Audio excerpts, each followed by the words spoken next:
and the Association for Spiritual Integrity. Today you will be hearing from myself and Phil, and we want to hear from you. You will see on the brochure that Rick Archer was supposed to speak, but he has a family illness, and so that has held him up.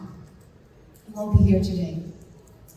The organisation was set up in 2018 because myself, Rick, and a colleague of ours, Craig Holliday, were at a conference.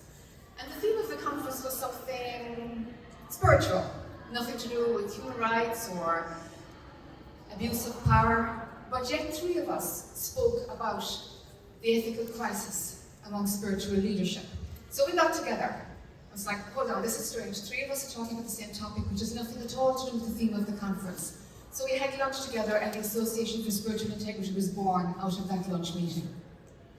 It arose very organically from three of us wanting to do something more than talk about the problem. And so, if I were to say in one sentence what we are, we encourage accountability, and we give supports to enable accountability for ethical behaviour for spiritual leaders, teachers, educators. Our membership is open. It is free. People who identify as a spiritual leader in any capacity are welcome. So we have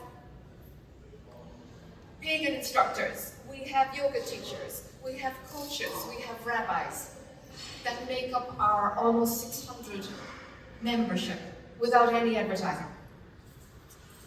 And so the need is there for people to be able to plug in to some system that helps them to do better, helps them to be better. It's not a very sexy thing to, I want to be a better person. I have a human side that needs support. This isn't cool by any means among spiritual leaders. And of course there are people who don't understand what we are. That happens quite a lot. If you look at like groups of students who want their teacher to be an outpost of the divine, who they want to deify their teacher, then there is that whole wave of, I suppose, younger souls who don't see that your teacher, has a human side, and that will always be evolving. And so we're misunderstood by people who need to deify and see perfection, or maybe project a parent onto their teacher. So that's there in the culture too. The other thing that makes us a little bit different, we're completely voluntary. We don't seem to have time to apply for core funding because there's so much we can do. And what we want to do is a few things really well. We're 5 years in the running, and so it's only now that we're really beginning to feel what we need to specialise in, where are the greatest needs. I'll talk a little bit more after that, after Phil speaks a little bit there. What I wanted to add is, the thing that makes us different is that, if you look at the cultural paradigm of spiritual leadership, I saw many t-shirts saying something about the patriarchy, to dissolve, break down the patriarchy of religion. And we don't work in that top-down hierarchical traditional model that is in religion or spirituality at all. We are spiritual leaders who want to get our act together. And we're helping each other and supporting each other to do this. And so when we falter, I'm just as accountable as anybody else. I might have the name of president on the board, however, I am just as accountable as every single member, where students of my own teaching work can say, hey, Jack O'Keefe, no, she didn't respect me, or she violated such and such a boundary, and the complaint can come in, and we have an independent group that focuses on mediation, restoration, but usually it's simply talking to the teacher, talking to the student, and the two do not want to meet. That tends to be the pattern of what happens in most cases. We'll get there, as the culture changes, we will get there to where people find their humanness as the richest point of connection, rather than the theory of scripture. You see? So we're making that shift in the culture to try and place humanity and humanness as a central shared value. The The other thing that makes us a little bit different, that's non-hierarchical, is when we as a board or a team, because we have lots of volunteers who like, I want to help, I want to help. We wouldn't exist without that. When something happens within us, and somebody says, you left so-and-so off the hook, and is that because they're a board member, like at a webinar, for example, and something happens where we don't pick up something, because we know somebody intimately, we kind of let them off the hook because we know their intention is good, but actually, we need to have the same guidelines for every single body and watch our own boundaries and how we interpret those. So when something like that comes up and we get called out, we bring in an external facilitator. We did it earlier this year to like, how are we using power? Because power isn't a bad thing. It is your capacity to have impact on somebody else. However, how you use it is critical, and we want to be more self-aware, period. More aware of our humanness and our blind spots. We want to explore our shadow, and we have to model what we're advocating, otherwise it's a sham. And so that's why we are more of a, I don't know, can I kind of say shared, horizontal organization. At every level we're trying to be a we space in as much as we can, with all our blind spots, because that's what comes from we, noticing our blind spots all the time. So I'm Jack O'Keefe, I'm on the board, I'm one of the founding members, and Phil Goldberg came in slightly later onto the board. And Phil, would you like to speak? Thank you, folks. Maybe I'll just... Sure.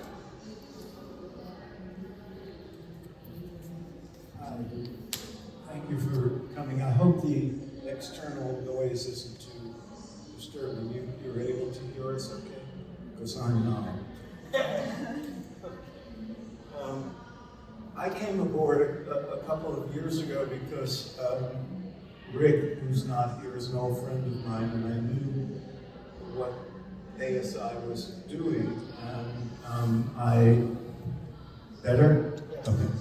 I knew what ASI was doing, and I knew it was important. And so one of the things we've been doing is having regular webinars, which we can talk about later, bringing in experts of different kinds. And so I attended one, and afterward said a few things based on my own research as an author and participant in the world of alternative spirituality for over 50 years. And I was asked to help with the wording of our code of ethics. And then I got hurt and was asked to be on the board, and so I am, and I do what I can. We can talk about that code, and we'd love you to have a copy. And at first there was a thought that why should spiritual leaders need a code of ethics when it should all, right behavior should unfold naturally? And that there's a historical frame that maybe I could add to this. The world that we think of as spiritual but not religious, or what Harvard Divinity School is calling alternative spirituality, where we gave a presentation a month or two ago, owes a lot of its popularity and existence to the inflow of teachers and teachings from the East. The gurus who came, the Zen Roshis, the lamas, all of those people introduced an element to spiritual development that had been largely missing. The internal area of internal spiritual practice and development. That has led to things like the contemplative Christian movement, the Jewish mysticism coming out of the closet. But it was initiated by this flow of gurus, and I wrote a history of that. And in so doing, I thought I had, because I lived through the 60s and 70s, I thought I had heard about all the sex scandal. But then I kept discovering new ones. And it was so ubiquitous, I had to devote a whole chapter to it. It was a very hard chapter to write. And many of us were shocked by that back in the day. And the reason for it is important because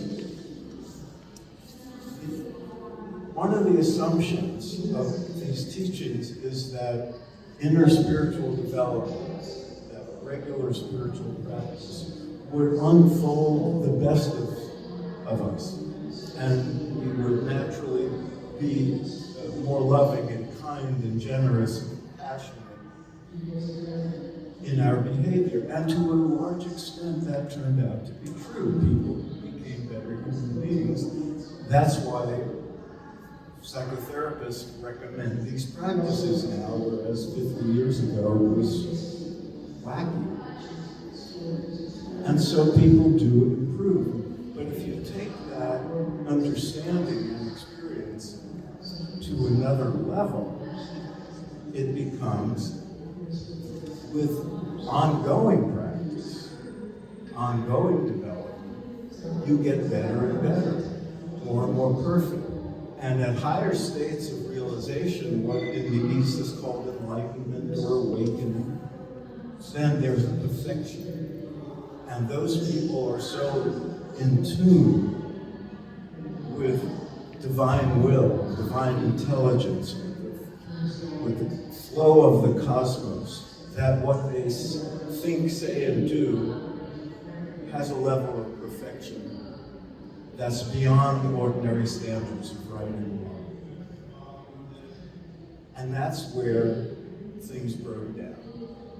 Because the teachers were assumed to have been at a certain level so that when they were deified by followers and put on pedestals, that was the assumption.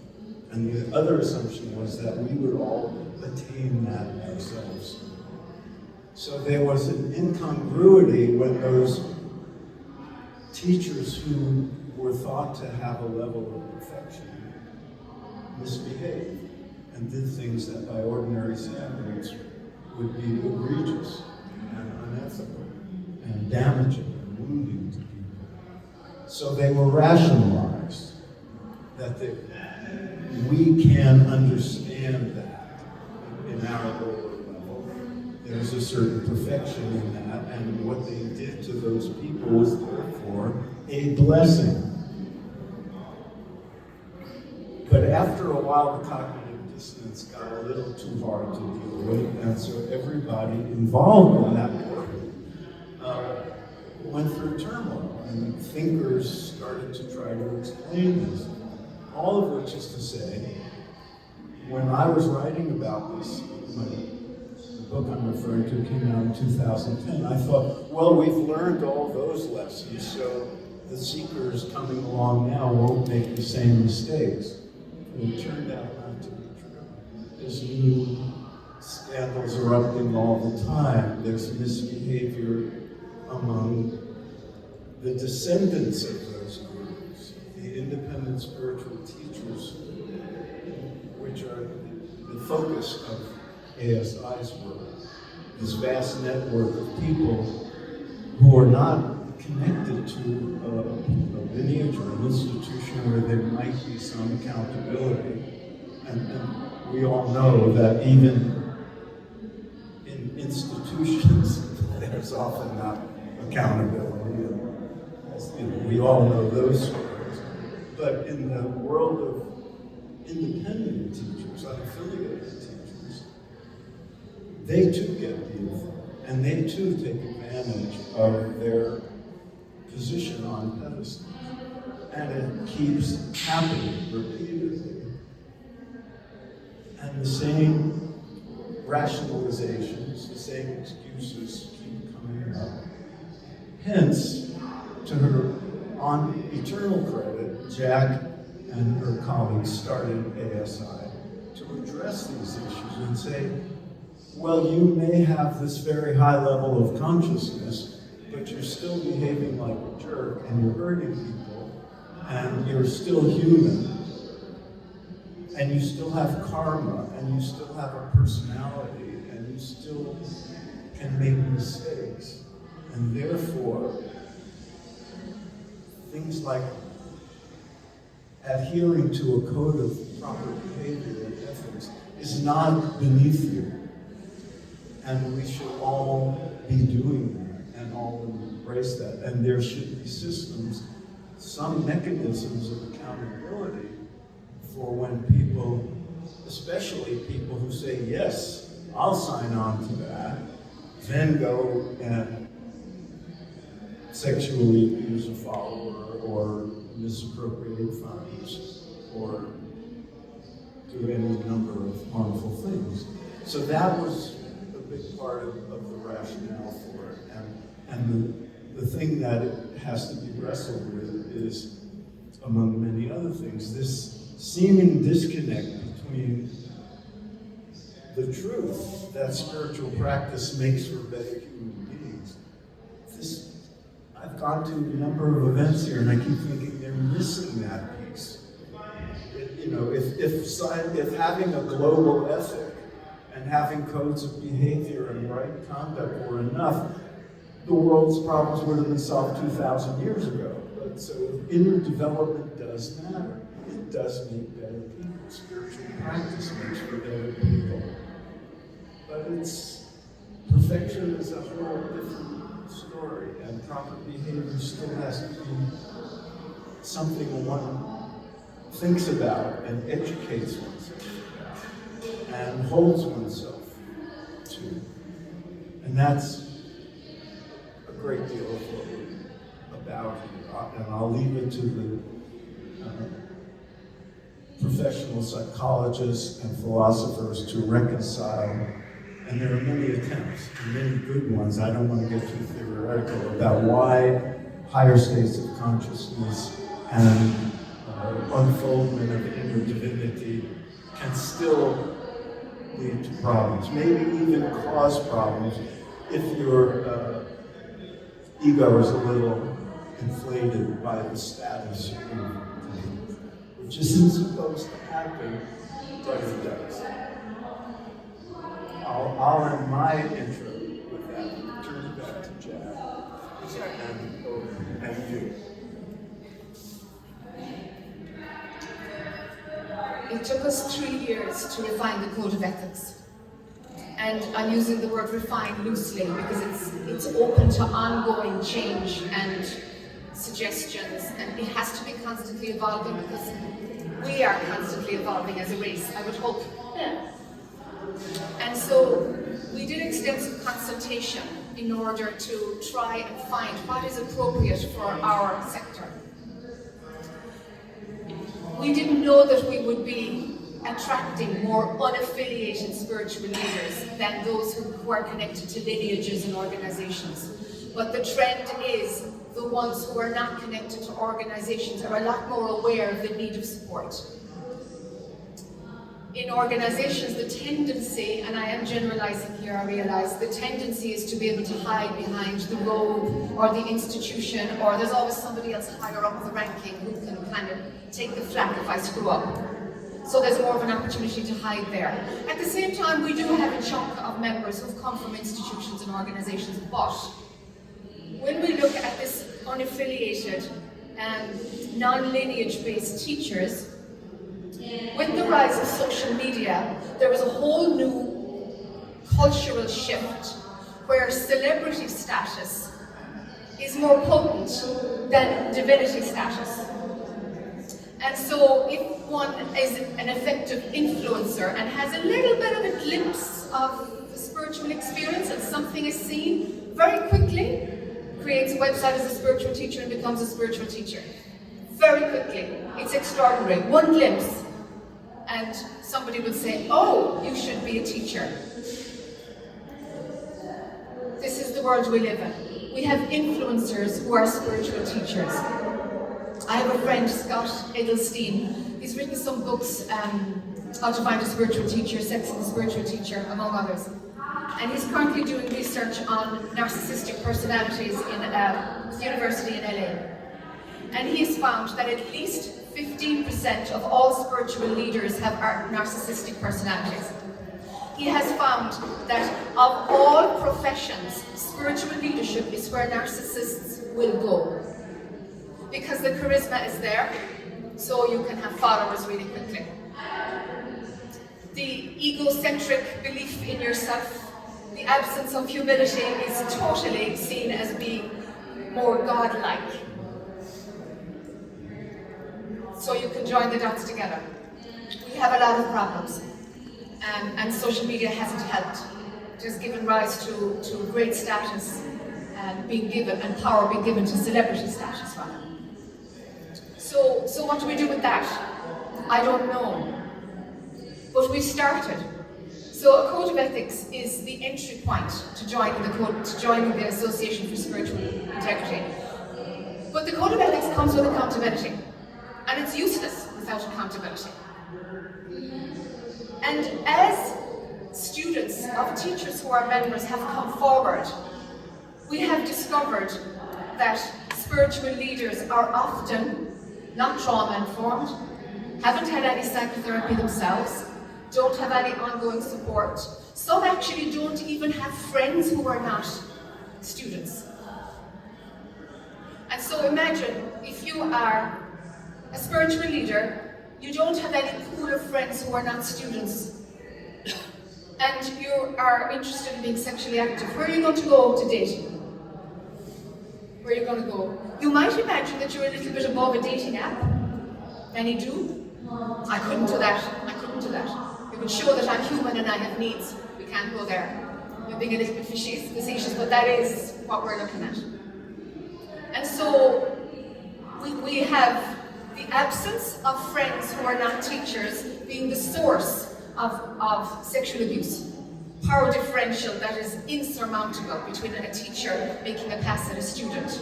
And I actually know of a yoga teacher who called me recently and she said, Jack, I don't know what to do about this phenomenon that is growing. I am teaching young people to be the next layer of yoga teachers, and this question is increasingly coming to me. If a guru asks me to sleep with them, doesn't it help my spiritual path? I'm supposed to sleep with them, aren't I? For my spiritual evolution. I'm not exaggerating. That has now become a norm and a given among young women particularly. That if they are asked, then it is a blessing.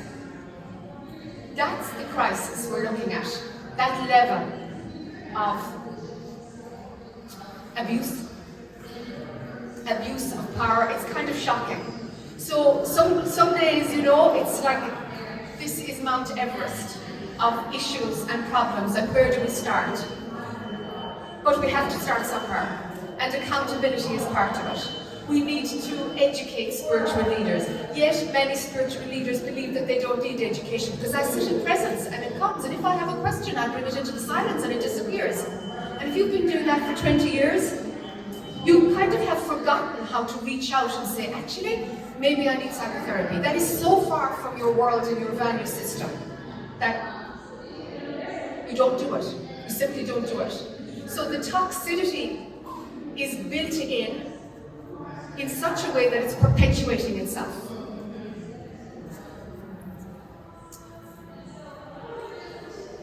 Yeah, please, would you like to add something? I just want to add that while our focus has been these independent and unaffiliated people, we're very aware that there are problems in institutional spirituality as well. And in my experience, even prior to ASI, there are a lot of people in ministerial and pastoral roles within institutions who also don't have peers to speak to because there's no mechanism for speaking honestly about the struggles they have inside, and they fear being ostracized if they do, or if they see something going on in the institution or among other teachers. They fear being ostracized, they fear being rejected, and if they are struggling with something inside, like, for example, an attraction to a member of the congregation or anything of that nature, they're reluctant to admit it because then there may be consequences, and so they struggle on their own. So this need for peer support and confidentiality and as an adjunct to their own spiritual development is not just among unaffiliated people, it's also within institutions. I've experienced this. I've had meetings with people and I say, well, don't you have other clerics you can talk to? Oh no, I never admit this to people. That's why you're my friend. So I wanted to add that element. Yeah. Of all the sentences, there's no one I can talk to, has been said. You know, Phil has heard it for years within his research, and I've heard it for years among my own colleagues. There's no one I can talk to. So that type of loneliness is not being addressed, not being admitted to, largely. So what we did was, okay, we need to set up some kind of peer support. So we looked at various models of peer support in industry, in not-for-profits. We thought, none of these are quite right for spiritual leaders. So we ran a pilot. We had 25 people volunteer in our first pilot run. So we broke them into six groups. One group actually is still continuing 3 years later. They're still meeting because it was so effective. And we met people in the middle for feedback, and we met people in the end and got feedbacks and surveys at the end. From the gatherings of that, we decided we'd run a second one and then we'd have a model for peer support for spiritual leaders. But we became more interested in getting more detailed data, so we set up a system to have more meetings, feedback form after every meeting. So this time we had 44 people saying, yeah, I want to be part of the second peer support pilot project to find a model that works for us on an ongoing level. We broke them into 8 groups. We had people saying, yes, of course, I can facilitate. I've been facilitating groups for years and discovering not the basic skills of facilitation were ever learned, but 20 years of bad practice. Yet the spiritual leader says, I have facilitation skills. Of course I can listen. I'm listening to my students for the last 10 years. No listening skills. Not realizing it's a whole profession with specialist ways and techniques that have been proven to work. So we have like an arrogance among spiritual leaders, assuming that because I've done it for years, I have skills. Never realized you need to be trained to say you have skills. So we ran these 8 groups. And this summer, we're in the middle of crunching the data, much more data. We've discovered a whole new layer of needs. So no matter, and this is kind of what I struggle with personally, is no matter what we discover is like, wow, this is a real need. Then I discover a more basic need, and a more basic need. How far upriver do we go before we kind of say, okay, we start from here? And we don't know yet how far upriver do we go, because there is a total absence of structured and organized training among people who have no lineage at all. And that's another reason that makes it a place of perpetuating bad practices. From professional skills to human development, to buying the Kool-Aid about I am an outpost of the divine and therefore I can do no harm. One thing that jumped out at me personally from this latest peer support was the inability for spiritual leaders to be vulnerable.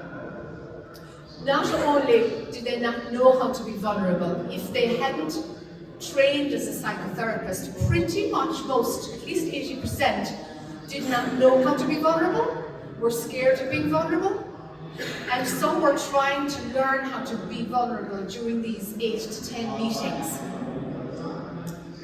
If you don't know how to be vulnerable and you cannot share your own humanness, how can you cultivate an environment of safety for your students? How? If you haven't an awareness of that part of yourself. And so then there is a blind spot among those spiritual leaders around the human development of their students.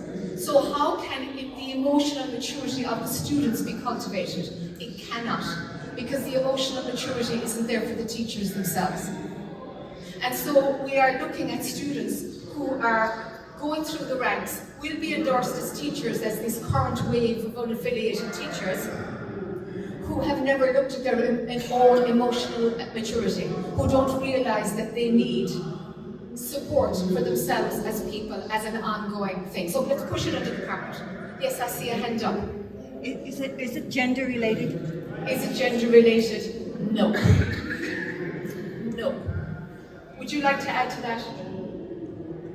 What was the question? Is it gender related? Well, let's put it this way. Hold the mic much closer. Male leaders seem to be a lot more prone to sexual misbehavior than female. Vulnerability.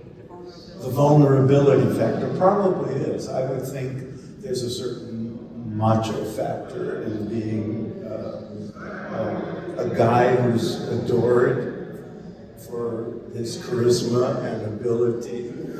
I don't know, it may be that women are much more able naturally and easily because of their training to enter into spiritual leadership and have a certain vulnerability and a certain openness that men would be less likely to have, but I don't think it's necessarily that simple. And Jack would know. Yeah, it's funny because I completely agreed with Phil, and I'm closer to that peer support project, looking at the data from this current one, and we have found that women are unable to be vulnerable too. It's cross-gender.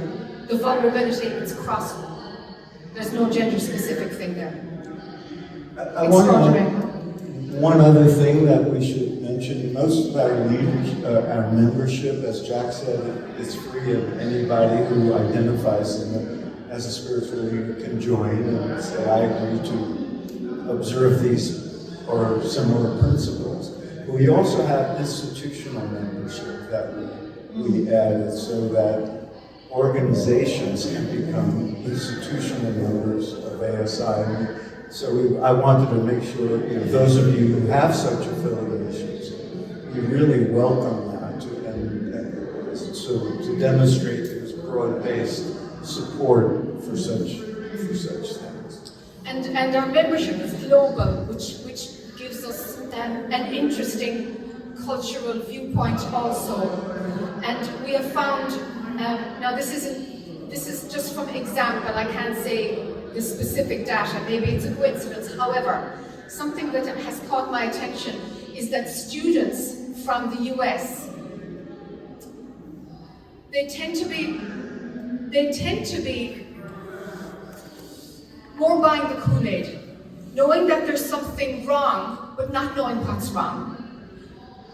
In Canada and in Europe, the students are saying, where is the humanness? They have that level of discernment. I can't explain what that is, but Canadian and European are saying, where's the humanness? They're hiding something. I can smell it. They're hiding something. This is all facade. This is marketing. I'm not buying it. This is the younger generation, totally onto it, able to see through 50 and 60-year-old spiritual leaders who have a huge following, but they're like, I'm not buying this BS, this facade. Whereas the US tend to be bowing at the feet still. I'm not sure why that culture is, but it's just interesting to note that's the trend. Another thing that we offer is, at the beginning, it enthralled us when we were having our board meetings, looking at what have we noticed, and let's share our own information. We noticed that our spiritual path has pulled our mind inward. And we've spent a lot of time, sometimes in silence, spent a few years in silence, in social silence. A lot of time meditating and disconnecting from the world, because that's what you do. For deep realizations, you see through the illusion of the world.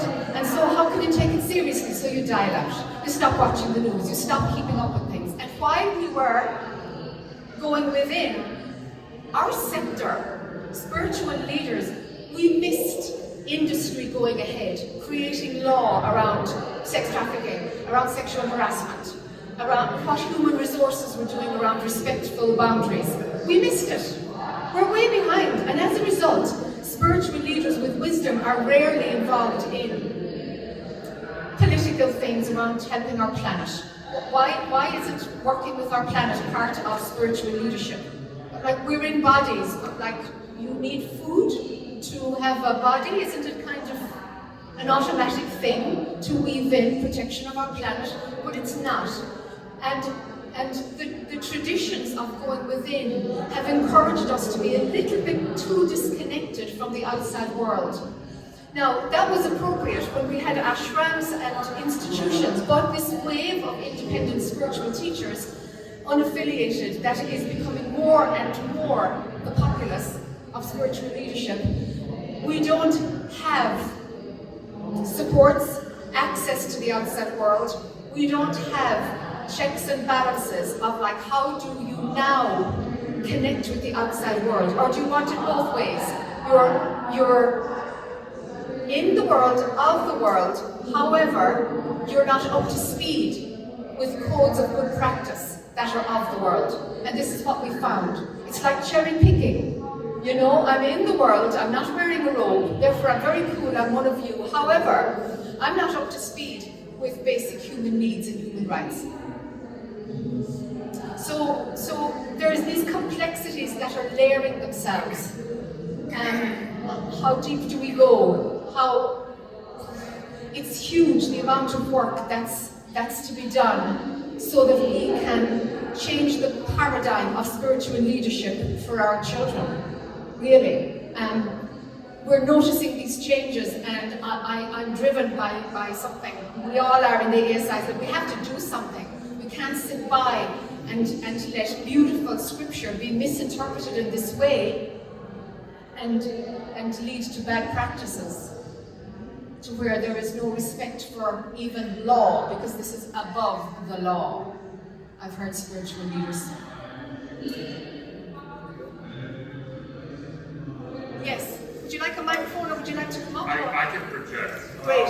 And I don't know if you're ready for your Q&A is going to be running like afterwards or We're just flowing with whatever happens. First thing I'd like to comment in regards to you had mentioned ego. Can everybody hear him? Okay. I mean, I can. Extend out. The acoustics are horrible. Yes. We could all gather closer together. Yeah, this is one of those critical things in Parliament that you may want to let them know. You had mentioned ego being a strong factor in kind of some of spiritual leaders' decision making, or perhaps the clouding of judgment. I'll personally say that I once received what I thought was a compliment of I would make a great cult leader. And it was because of the fact that I, at the time, had pretty good communication skills, and I realized that I'm aware that I do have a fairly large ego, but a bruised one. And I think that a lot of spiritual leaders have this. They do have the ego, but it's in disrepair, and this. I don't have a background in psychotherapy or psychology or anything like that, but my assumption is that they're also in a place where they feel that in order to patch that brokenness, they're utilizing their own congregations and their own spiritual followers. That was one comment. The other question, but the question I have is coming from pagan traditions. Paganism largely is decentralized. We don't have a central authority, and so we do have a lot of unaffiliated leaders.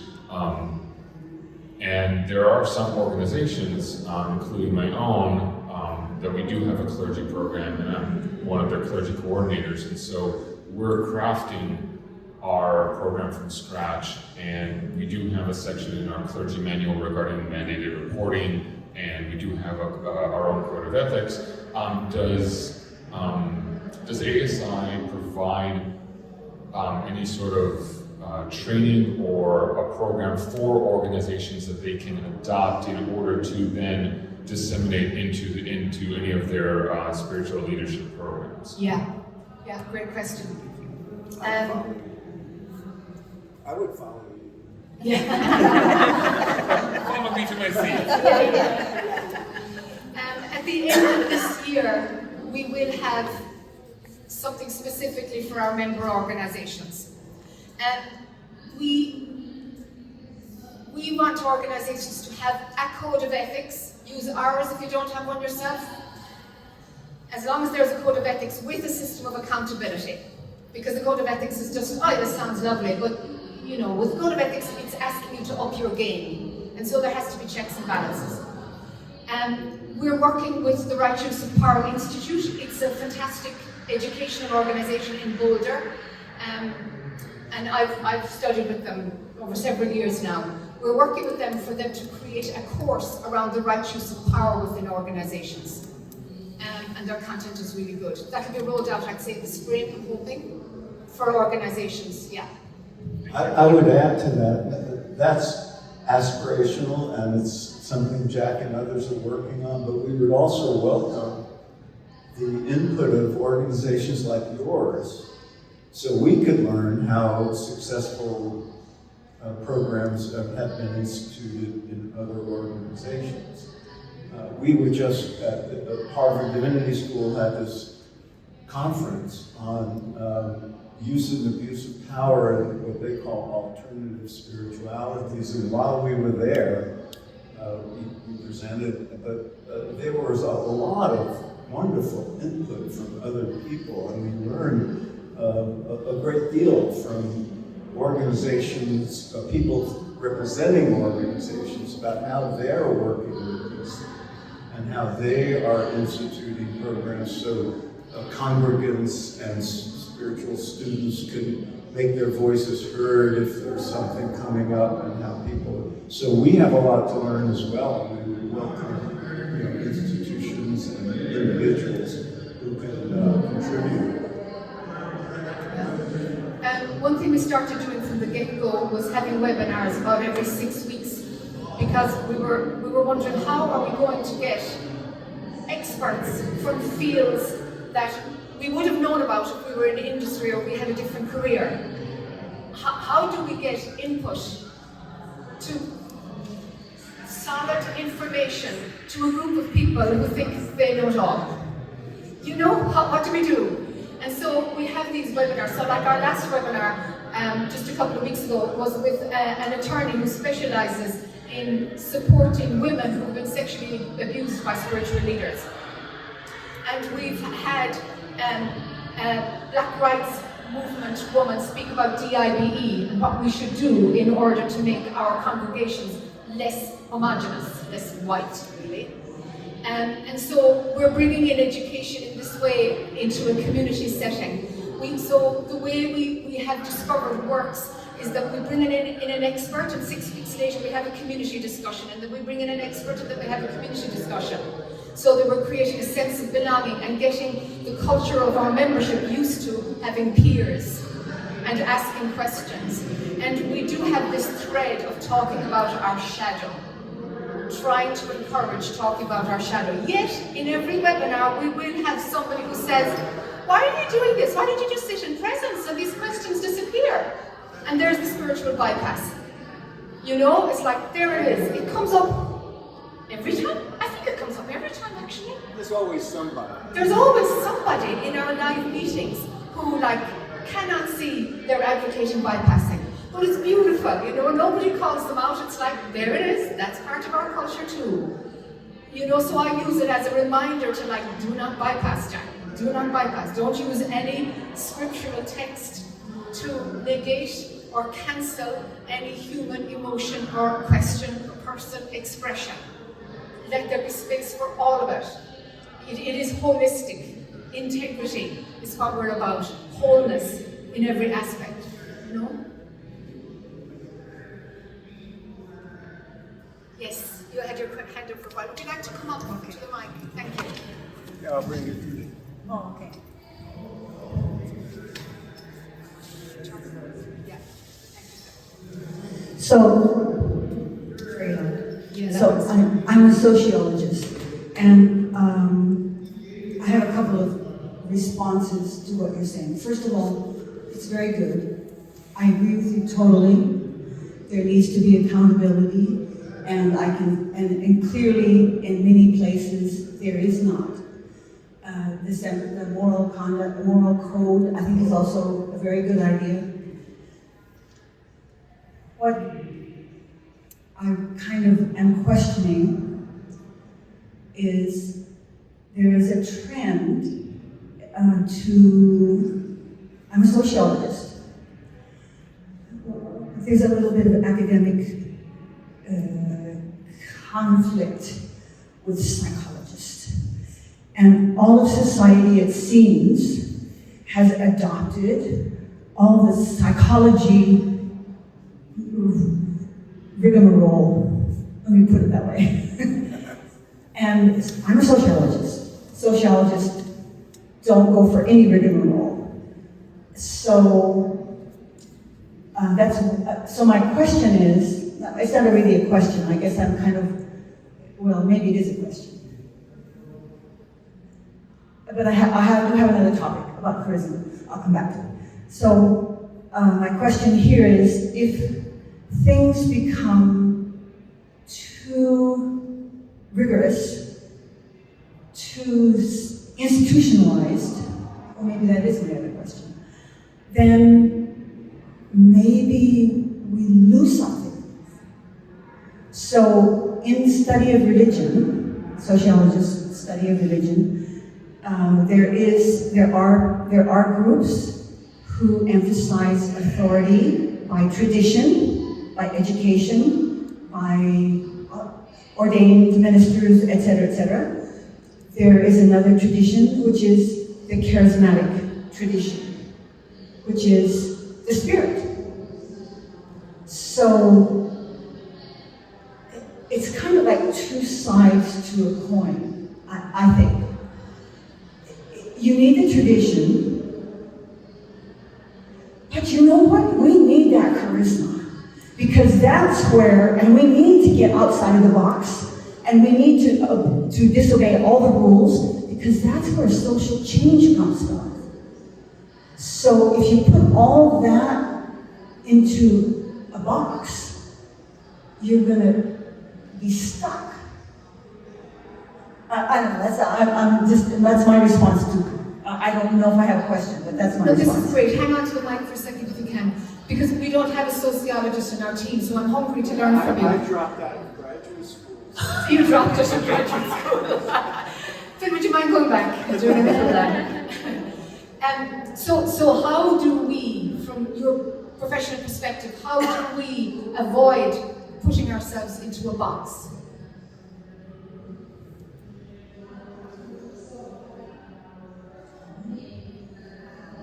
Yeah, it's tricky.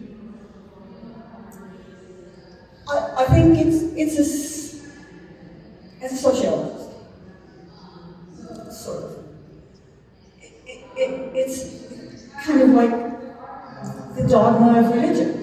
You know, if you get too tied up in the dogma, it gets too strict, right? So you have to have a breathing space somewhere. Hoping that the emphasis of ongoing growth, and the fact that a code of ethics is ongoing, I'm hoping that it allows us to evolve. Someone would like to speak. Yeah. I think that's a brilliant thing you brought up, Yeah. because of all this whole phenomenon of unaffiliated spiritual seekers and independent teachers, those are all people who left boxes. But then they can create their own box. We might be in danger of creating boxes that would then have to be transcended. And we hope we have the flexibility and the sense of balance to do both. Because I don't know what Robert Bellow would say about this issue. I mean, he was the great sociologist of religion. But there must be some ongoing sensitivity to evolving and learning and growing and changing and innovating the same time maintaining standards that seem to work. Not an easy thing, so we're sensitive to it. I'm wondering if it would be appropriate to ask you to read your code of ethics and see the response of the community to feel, does it feel like it would box, or are these the way deep core roots of humanity that are reflected in your code of ethics, to see how that would show up with the group? Yeah. Would we just randomly group 3 or 4 maybe? Because there's 26. Or no, maybe hold off, Yeah. because there's some other questions. But some of the questions are great. Would you like to come up? Yeah. Thanks so much. So the question or the issue of boxes is really key, I think, to the whole question. What you're doing, I mean, what you're doing is great. It's really needed. And then when the question of boxes comes up, that's really key to what you're doing, because when you look at, so I'm kind of looking at the big picture and the evolution of humanity through all of this. So what's happened over a long period of evolution is we've created so many boxes that not all people are comfortable in even any one of them, or whatever. But through our evolutionary process, we've gotten to the time in our evolution where somehow we need to be able to create a box that contains all of humanity. And the question is that possible? And that, in a way, is maybe what the 1993 Global Ethic was trying to do. So I'm curious as well, how close your code of ethics is to the Parliament's global ethic. And because they have to come together as well on the collective level and the individual level. So I think our challenge is creating that one box that can contain all of humanity.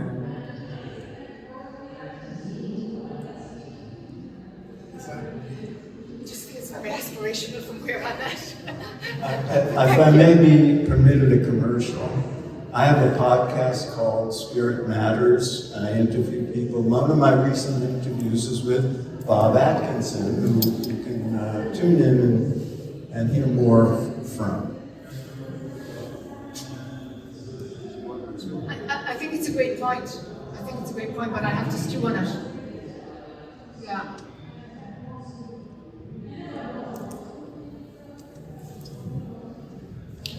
Kind of does something to my brain, you know? Yeah. Big picture, small picture, and one within the other. Yeah. Yeah, as far as like boxes and being in and out of boxes, and so what we see a lot in paganism, I'm a Wiccan clergy, have been for 25, almost 30 years, and so what we see is a lot of, we're all unaffiliated, a lot of us, most of us are unaffiliated, and in Wicca in particular, and I think paganism in general, I think our brother, or the heathen brother, can speak to this as well. A lot of people that are drawn to paganism in particular are fleeing what they consider organized religion, religious trauma, sexual trauma, all kinds of different types of things that they are fleeing from. So we have a particular issue in paganism to, especially because we're unaffiliated, we may be untrained, we may not have the psychosocial skills to hold space for these folks. So we build things like resource lists so we can point them to the right therapy, things like this, and still hold space for them as their clergy. So when I saw this talk this morning as an unaffiliated member of leadership, I was like, yes, we need this. We need something like this. But back to boxes, people are fleeing boxes. And I think as we go further and further into the 21st century, we're going to continue to see more and more people fleeing the boxes. So it is a fine line and it is a balance that has to be established between building that foundation and that structure, which is absolutely essential, especially to folks that are coming in from another path, especially if they're coming in traumatized. They need that safe space. We provide safe space through structure, right?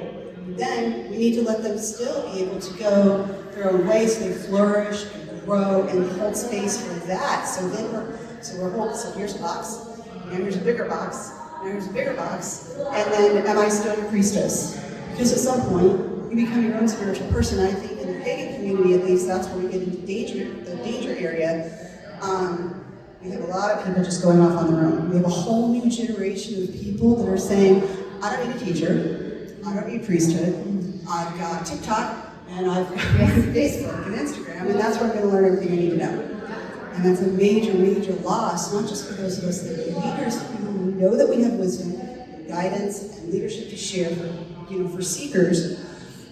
It's like, great, you're interested in your spirituality, but you don't think you need anybody who's gone before.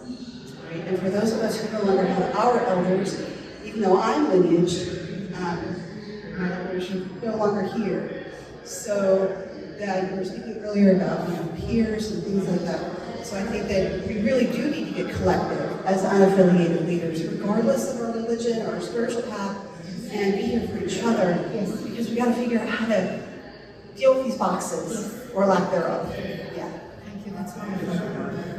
Thank you. Yeah. And this brings up another thing we're very conscious of, and we reach out to people like you for help with, but it becomes increasingly clear that one of the things that's needed is education for spiritual seekers as they come along. So they're protected, so they have resources and information about how to find an appropriate spiritual teacher, how to find community without getting enmeshed in a destructive cult, how to retain their independence and their freedom of thought and discernment, and at the same time learn from people who know more than they do, because we all need that.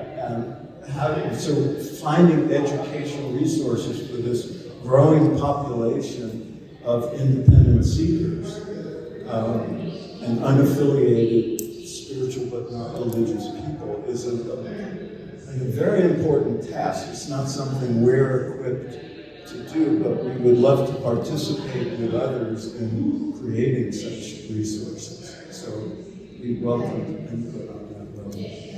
Yeah, we have a small group at the moment to create a course for students around recognizing the red flags, but it's in-house, The first organization to join the ASI was a Wiccan group from Scotland. Yeah, I don't know how people find us, but they do, and they found us, I was just thrilled, I'm like, yes, it's great, One other thing that's in the pipeline is that we've discovered that we all want to do the right thing. It's like when I read the Code of Ethics that you're going to be speaking about here, like what's the alignment between the Code of Ethics of the Parliament and ourselves? I'm like, where's the accountability? It's aspirational otherwise, but where's the accountability? And what we have found is that even though spiritual leaders know that there is an accountability built in when they sign up to the Code of Ethics,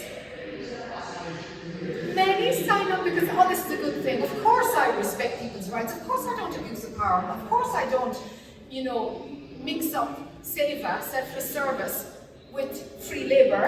Of course of course. Not realizing you have to self-reflect and you have to up your game. So what we have to do is we're going to create videos for each of the tricky tenets of the Code of Ethics to say, this is asking you to up your game. This is what this means. Because we're so used to, that's a good thing, I'll tick the box, I'll sign the petition, but does any change actually happen? Rarely. Rarely. Which really shocked us, Yes.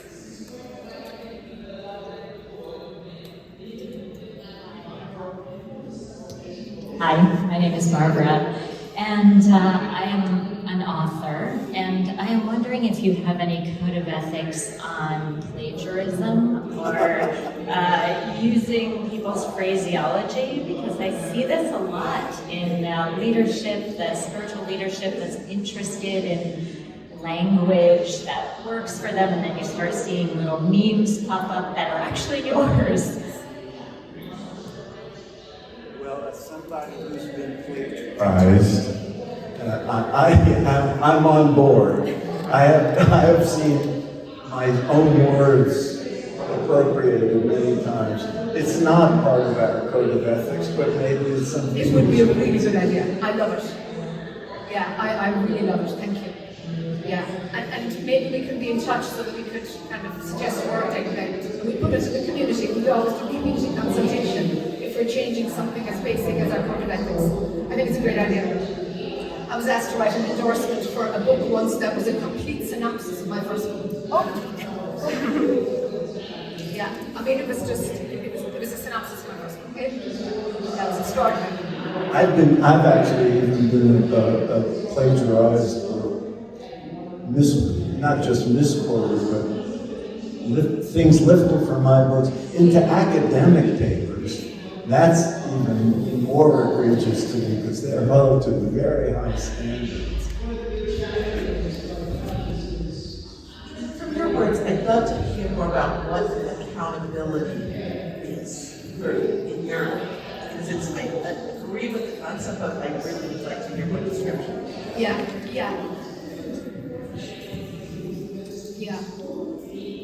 If I would say something different in a year from now,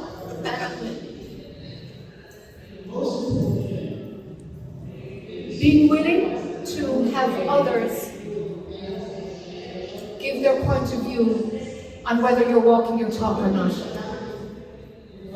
So that requires vulnerability, it requires openness, it requires an ability to receive feedback, a willingness to grow and change and to be mature enough to hold your own so that you can see your behavior and take responsibility for it.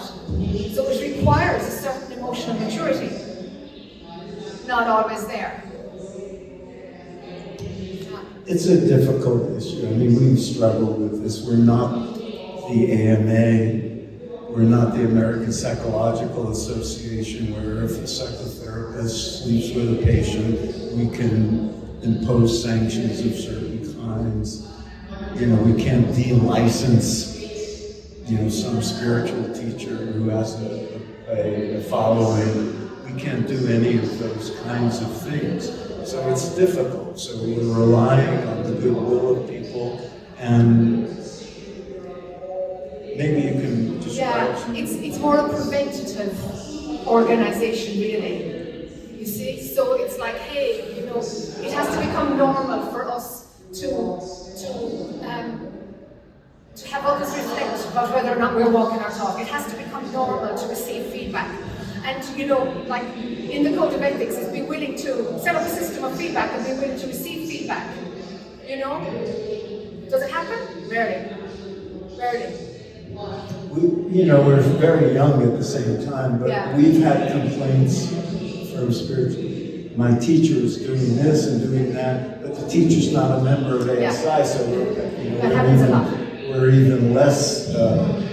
Can't do anything. Nothing. There's nothing we can do except refer them to resources, psychotherapists, and people like that. When we have had complaints about people who are members, we tried to put them together and have some kind of reconciliation process where the person can be heard and listened to, responded to appropriately. We're working on all that. Yeah, I naively thought that our complaints team, the complaints team that deals with these breaches of the code of ethics by our member teachers, I naively thought, they meet with the teacher, they meet with the student, and mediate. We get a professional mediator to come between them.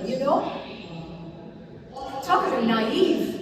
The teacher might meet with us, but is usually very guarded, very defensive. Doesn't have the tools or skills to actually I want to learn, I want to grow. What happened? I didn't see something. No recognition that we all have shadow. This is an opportunity for you to grow. The recognition largely isn't there. So as I said earlier, whatever assumption we've made, it's like the needs are so much more basic. The learning and the training needs are so much more basic. So we've never actually had an agreement between a student and a teacher where both agree to mediation. The teacher might want mediation, the student might want mediation, but never the twain have met so far. Our sociologist friend is her hand up there. I would add that we have to be very aware that there are rewards in being a spiritual leader and a teacher. There's money to be made in many instances. There's status. There's huge ego inflation. And so complaints about behavior and being asked to be held accountable, there's resistance. There's who are you to, yes. step in and what I'm doing, I didn't do it. I mean, we see this in public life all the time, but with spiritual leaders, there's this extra element of, there's a different kind of pedestal. Yeah. And it's intoxicating to be on a pedestal for many people. And so therefore there's resistance to anything that might be perceived as bringing them down a notch. It's a delicate thing. Yeah. And I was just going to point out the other side is if you're in a charismatic situation, which is kind of what you're talking about, there's a kind of groupthink. So members are not going to criticize. So I would suggest your idea of accountability as being willing, getting feedback is a non-starter, which is kind of what you said already. They're coming. I believe it will come because you know, even when a student makes a complaint about a teacher, and it's actually the student's projection. The student was looking for their mother, not this female teacher. Really, the needs were just ridiculous. You know, I can hold a space for the student and work with them to try and help themselves, and hold a space for the teacher. There's always a learning for the teacher. Always, always, always. There's some little grain of growth that will come from the teacher being in this process of accountability, even when the content that brought them there hasn't any potency. So there is one other situation, which is what I was going to mention earlier. Sorry, I didn't bring it up at the same time. But the ones who complain, who see the errors consistently, are usually the ones who leave. Yes. But right. Then you have the problem, they make up other stuff.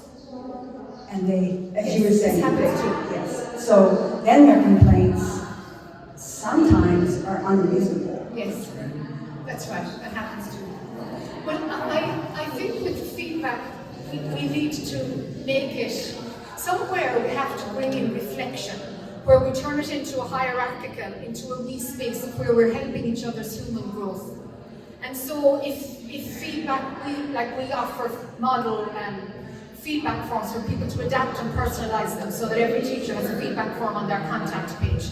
There's rarely it happens, but I'm going to keep plugging it, because if we can introduce, even if we can make that something that every ASI member does, to there is a place of where I'm allowing people and I feel safe enough for people to tell me their opinion.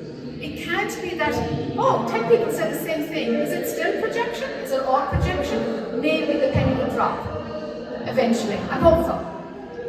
And we're very aware of the fact that there's a certain self-selection in this. So spiritual leaders who would join ASI and become members and say, yes, I want to observe a code of ethics, and I'm open to feedback, and if anything happens, I want to. They're not the people who need this the most. Yeah. The people who need this the most are the ones who are saying, I'm above all this crap, who the hell are you? I'm, at a level of perfection, I'm beyond right and wrong, don't tell me how to behave. I'm walking with God. And, they're not joining. Yeah. So I've been told, no, it's too dualistic, it's too of the world. I don't function in that way. I can't sign up to code of ethics, it's too of the world. I've been told that, And I've been told, actually by a very famous unaffiliated teacher, that, no, I was part of a group when I was in school and I got bullied and I will never join a group. I'm like, well, so that hurt when that bleeds through your work, because hurt people hurt people. That will come through some way, you know, in your message, and he glazed over. Just didn't know what I was talking about, you know. So yeah, it's kind of scary who our, you know, young people are looking to for spiritual leadership. Dissociation. I mean, there's an awful lot of dissociation, and people who have had spiritual awakenings because of dissociation, because they have time out in their bodies looking at their own trauma in the first place. And so, of course, where they're going to other dimensions, where they're seeing other things. You know, there's a thin line between spiritual awakening and psychosis, actually. You know, and a mild version of it can be a spiritual awakening. And then you become a spiritual teacher, but you're actually not in your body at all. Your body's full of trauma. We have that rampant. There's a lot to be done, huh? So I did have a suggestion. Yes, please. So just as we were talking, it comes to my mind that what might work is if you develop a model of interaction between some kind of a model. A model is just a way that it might work, and instead of calling it feedback, it's a small thing, but maybe concerns. A lot of times leaders are willing to hear concerns of their followers. I like that. And that can be a way, any channel is probably good. Yeah. That's all. Yeah, I like that, thank you. Yes? May I just really quick comment on the box issue? Yeah. Come on, you can do it.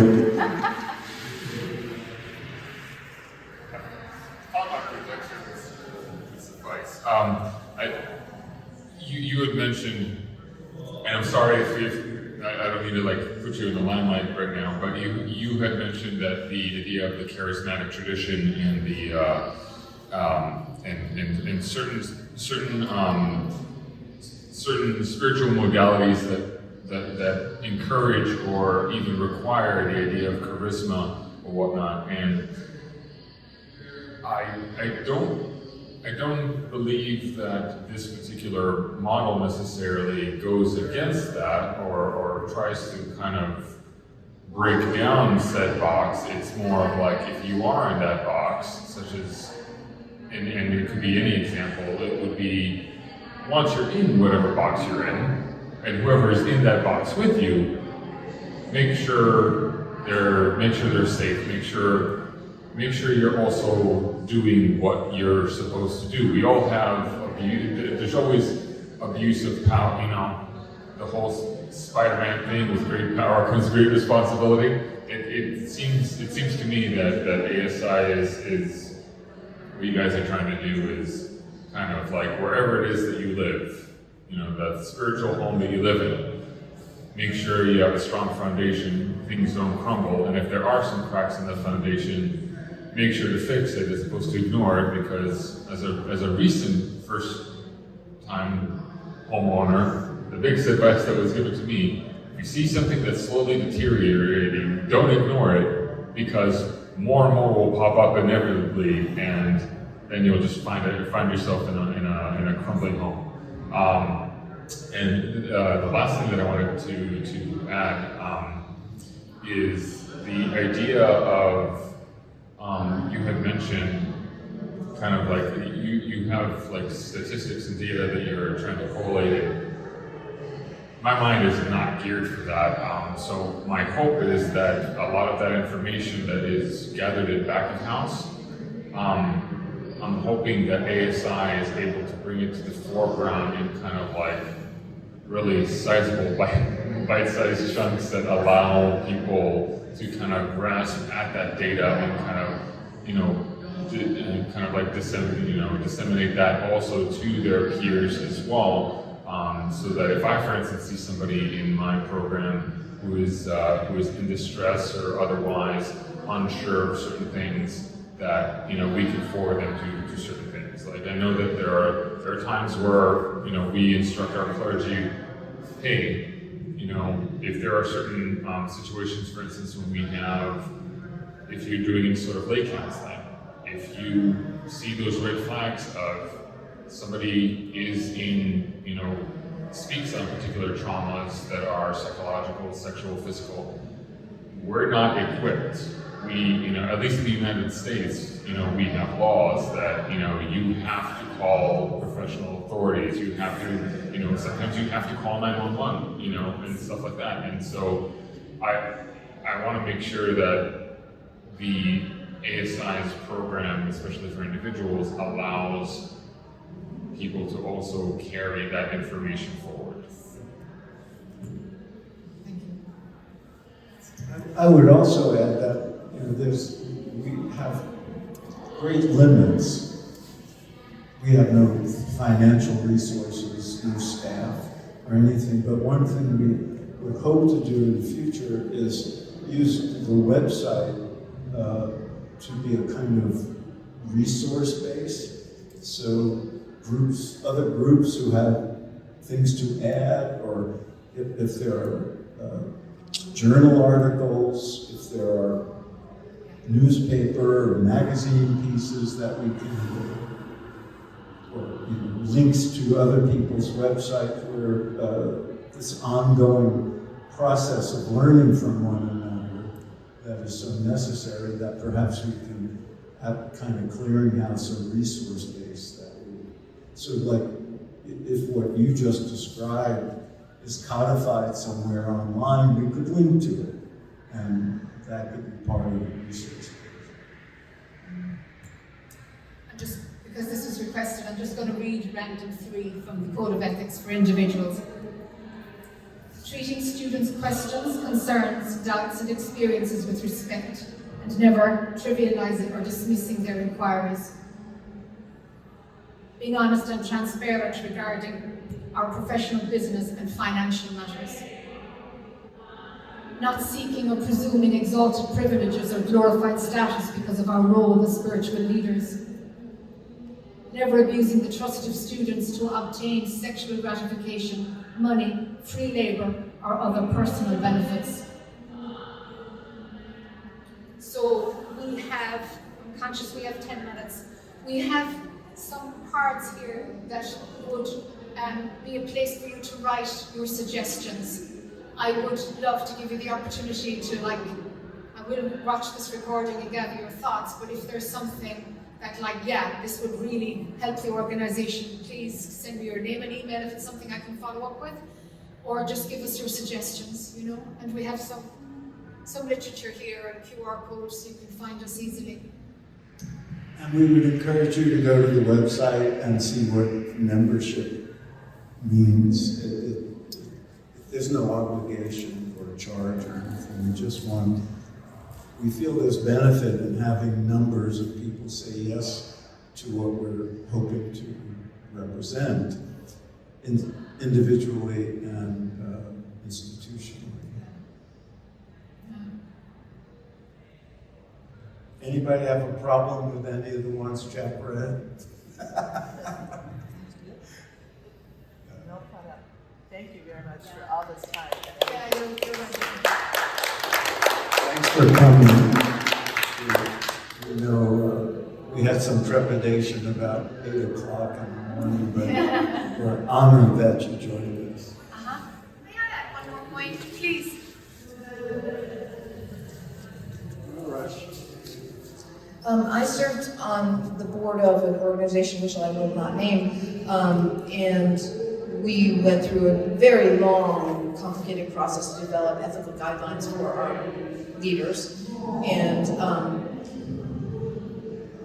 circulated it, had to, you know, did like focus groups and did the whole extensive process with it. And one of the, and this is an old organization, so one of the sticking points was there are people who did things 30, 40, 50 years ago that they probably wouldn't do now. And there wasn't an understanding back then, and so then the question that is still in my heart about that is how do you repair an organization after that? You know, I was on the board, and so do we have to unearth it like a #MeToo movement? And does that really damage the organization? Does it help? Does it heal? And then, how do I say this?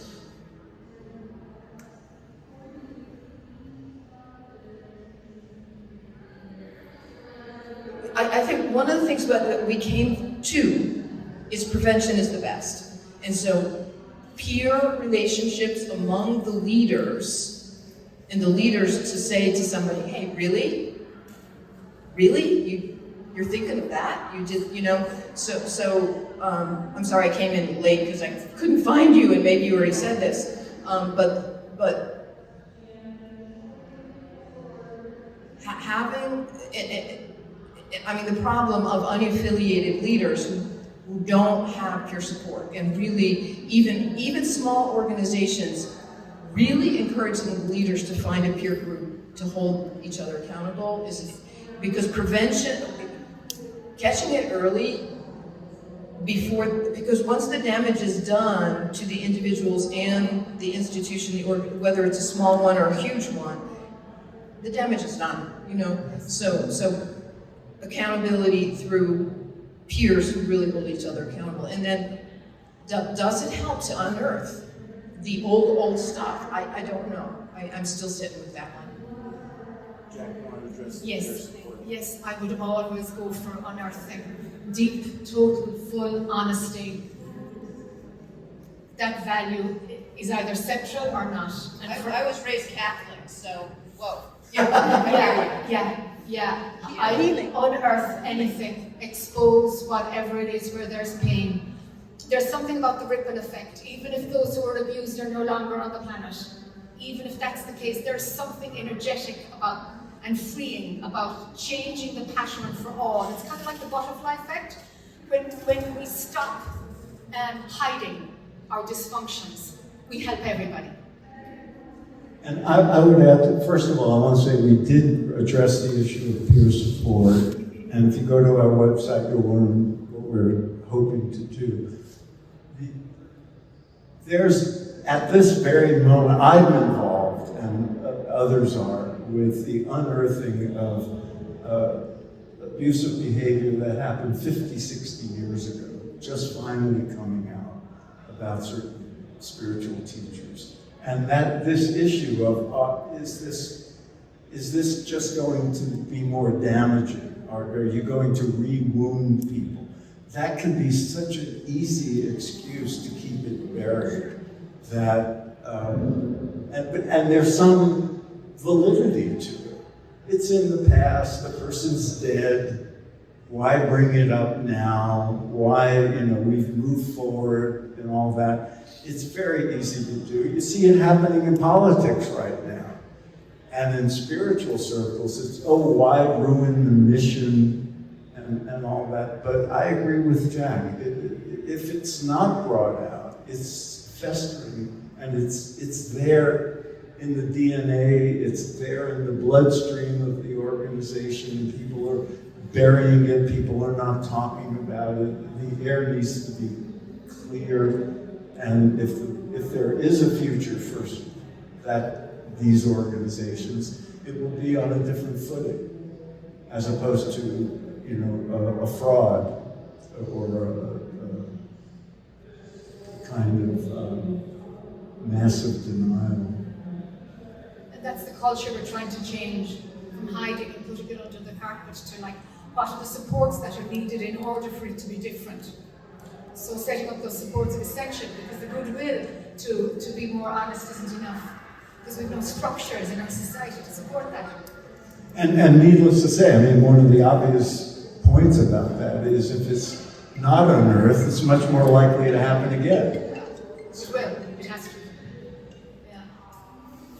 So thank you for your time, folks. Thank you for coming to hear us speak about the ASI. Please take a piece of literature, and I would love maybe scribble your suggestions and put them into my hand so that I make sure I have all of your thoughts and great feedback. And we have a booth, a table number 450, so if you want to drop by and chat.